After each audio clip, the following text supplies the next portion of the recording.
Welcome to Not Milk Never Milk. Subscribe if you're lactose intolerant. You start by launching Facetime and initiating the call. Do it now. Make sure participants have compatible devices and are on the call. This enables SharePlay. Once the call is active, open the app you want to share, like Apple Music or a streaming app, and prepare the content. You do not need menus, simply have the media queued. This first step gets everything ready so SharePlay can connect the session quickly. Don't stop until you see the app open. Once the app is queued, press play and look for the SharePlay prompt. Tap SharePlay to broadcast the session to everyone on the FaceTime call.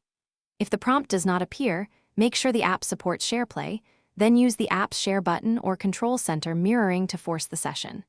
You should confirm playback permissions when asked, and select whether audio goes to device speakers or Bluetooth. This ensures synced playback and gives participants control over their own volume.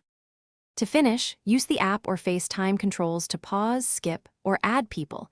Changes apply for everyone, so coordinate. When you're done, stop playback or tap the SharePlay tile in FaceTime to end the shared session. FaceTime stays connected.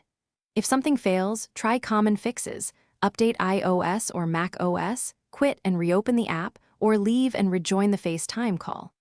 Also verify network strength and Apple ID sign-ins. These steps resolve most SharePlay sync and permission issues quickly.